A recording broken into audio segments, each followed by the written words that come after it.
नमस्कार दोस्तों, मैं किरण। मेरे YouTube चैनल किरण's किचन गार्डन में आपका बहुत बहुत स्वागत है। अभिनंदन। दोस्तों, मेरे छत पर 12 महीने सब्जियां मौजूद रहती हैं। मेरे छत पर 4 से 5 सब्जियां हमेशा तोड़ने के लिए तैयार रहती हैं और मुझे मार्केट से ख़रीदनी नहीं पड़ती।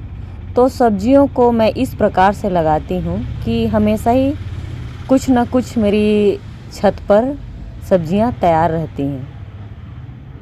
तो आज मैं आपको यही बताने वाली हूँ कि सब्जियों को हम किस प्रकार लगाएं, उसके बीज को किस प्रकार लगाएं कि हमारे छत पर हमेशा सब्जियां मौजूद रहें और हमें मार्केट से सब्जियां खरीदनी नहीं पड़े।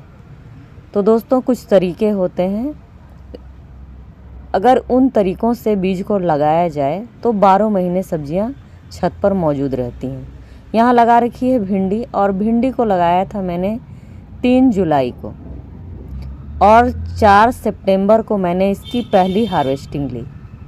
तो दोस्तों, 60 से 70 दिनों में पौध वाली सब्जियां हार्वेस्टिंग देना शुरू करती हैं, और 60 से 70 दिनों में हार्वेस्टिंग देने के बाद ये 1 से 1.5 महीने तक या फिर उससे अधिक दिनों तक हार्वेस्टिंग देती रहती है। अगर आप थोड़ी सी अच्छी केयर करते हो तो थोड़े से लंबे समय तक ये चलती हैं। भिंडी की फसल में जैसे ही फूल लगती है उसके बाद इसकी फल बहुत जल्दी ग्रोथ करने लगते हैं और बहुत जल्दी हर दूसरे दिन हार्वेस्टिंग के लिए मिलने लगती हैं। दोस्तों, यहाँ लगा रखी है कुछ बेल वाली सब्जियाँ, और यहाँ लौकी लगा रखी है।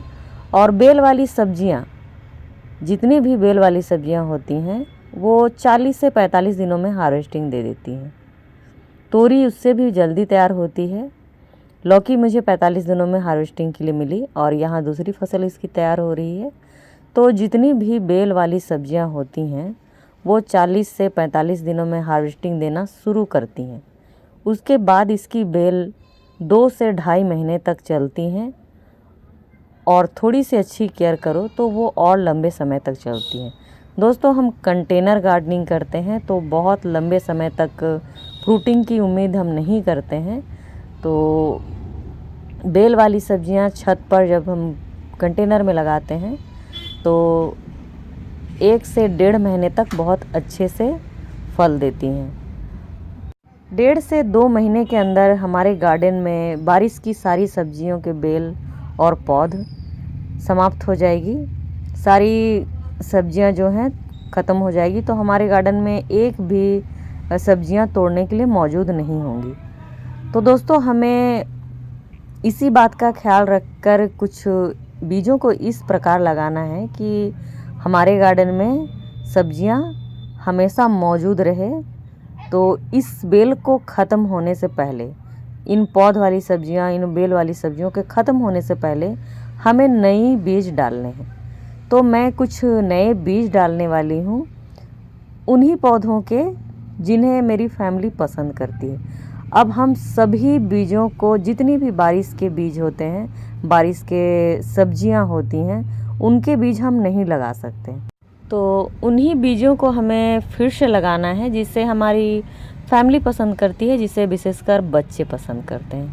तो मैं यहाँ करेले के बीज ले रही हूँ और कुछ लौकी के बीज लिए हुए हैं, और मैं इसे लगाने के लिए, इसकी सीडलिंग के लिए मैं थर्माकोल के ग्लासेस का इस्तेमाल कर रही हूँ।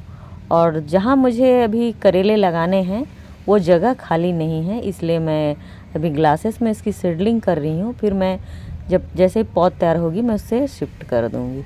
और इसे लगाने के लिए मैं 50% कोकोपीट और 50% गोबर की खाद को मिक्स कर रखा है, और इस तरह से मैं इसकी सीडलिंग मिक्स तैयार करती हूँ, और ये ग्लासेस में भर लिया इसे। तो चलिए अब इसे लगाती हूँ। दोस्तों, मैं हर सीजन की सब्जियों को अपने गार्डन में 2 बार लगाती हूँ। मैंने बारिश की सब्जियों की बुआई, पहली बुआई मैंने 3 जुलाई को की थी।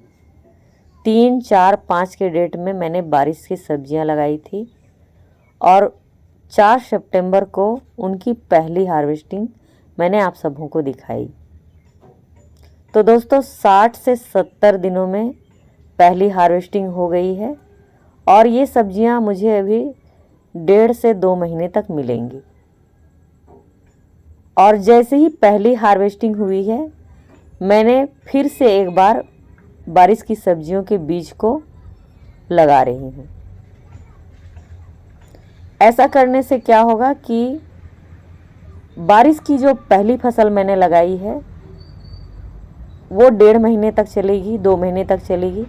और जैसे ही वो ख़त्म होगी, मैं जो बीज अभी डाल रही हूँ, इन पौधों से हार्वेस्टिंग 2 महीने के बाद शुरू हो जाएगी। पहली फसल ख़त्म हो जाएगी, दूसरी से मुझे हार्वेस्टिंग मिलना शुरू हो जाएगी। और जो पहली फसल ख़त्म होगी, मैं उनमें ठंड की सब्जियां लगा दूंगी। तो मेरे गार्डन में ठंड की सब्जियां भी लग जाएंगी और बारिश की दूसरी जो फसल होगी वो भी तैयार रहेगी हार्वेस्टिंग के लिए। तो दोस्तों, ऐसा मैं सीजन की हर सब्जियों के साथ करती हूँ। इसलिए मेरे गार्डन में जब नई सब्जियां भी लगी हुई होती हैं तो पुरानी सब्जियां मौजूद रहती हैं। इस तरह से लगाने से मेरे गार्डन में कभी भी सब्जियों की कमी नहीं होती है। चाहे मैं नई फसल ही लगा दूं, मेरे गार्डन में पुरानी सब्जियां मौजूद रहती है, जिससे मुझे हार्वेस्टिंग मिलती रहती है। तो दोस्तों, मैंने कुछ बीजों को अभी लगाया है और कुछ बीज मैं लगा चुकी हूँ। तो चलिए मैं उन्हें दिखाती हूँ। तो दोस्तों, यहाँ मैंने भिंडी लगा ली है। जैसा कि मैंने बोला कि भिंडी मेरे बच्चों को पसंद है, तो मैंने भिंडी के बीज डाल दिए हैं और इसकी बुआई मैंने डायरेक्ट ही की है और 5 दिन पहले की है, तो ये अंकुरित हो चुकी हैं। यहाँ सभी बीज निकल चुके हैं। इसमें एक बीज नहीं निकली है, इसमें 2-3 बीज नहीं निकली है। तो इस तरह से 5 दिन हो गए हैं, तो सभी में अंकुरन हो चुकी है। और मैंने इसे थर्माकोल के कंटेनर में लगाया है और यहाँ 5 कंटेनर हैं और एक कंटेनर में मैंने 6 बीज डाले हुए हैं। और दोस्तों, यहाँ मैंने लगाई है तोरी। ये 18 बाई 18 की ग्रो बैग है और इस बार मैंने एक ग्रो बैग में 4 बीज डाले हैं और देखिए यहाँ सभी बीज निकल चुके हैं। पिछली बार मैंने एक ग्रो बैग में 2 ही बीज डाले थे, तो उस बीजों को उस पौधे को चूहों ने ख़राब कर दिया, इसलिए मैंने फिर से तोरी के बीज डाल दिए हैं और ये 40 से 45 दिनों में इससे मुझे तोरी मिलना शुरू हो जाएगी। तो इस तरह से यहाँ 4 ग्रो बैग्स हैं और एक ग्रो बैग में 4 बीज डाले हुए हैं इस तरह से। और यहाँ देखिए ये पुरानी बेलें लगी हुई हैं, लौकी की हैं, और एक साइड में तोरी की बेलें लगी हुई हैं। मैंने फिर से करेले, लौकी और तोरी के बीज डाल दिए हैं और भिंडी के बीज डाल दिए हैं और कुछ पौध वाली सब्जियों के बीज मैं और डालने वाली हूँ, उनके भी वीडियो शेयर करूँगी। तो दोस्तों, मैं इस तरह से सीजन की सब्जियों को 2 बार लगाती हूँ, हर सीजन की सब्जियों को, जिसकी वजह से मेरे गार्डन में कभी सब्जियों की कमी नहीं होती है। तो दोस्तों, आज की वीडियो में बस इतना ही। वीडियो अच्छी लगी हो तो लाइक करें, सब्सक्राइब करें और कमेंट भी करें। मिलते हैं नेक्स्ट वीडियो में, तब तक के लिए नमस्कार।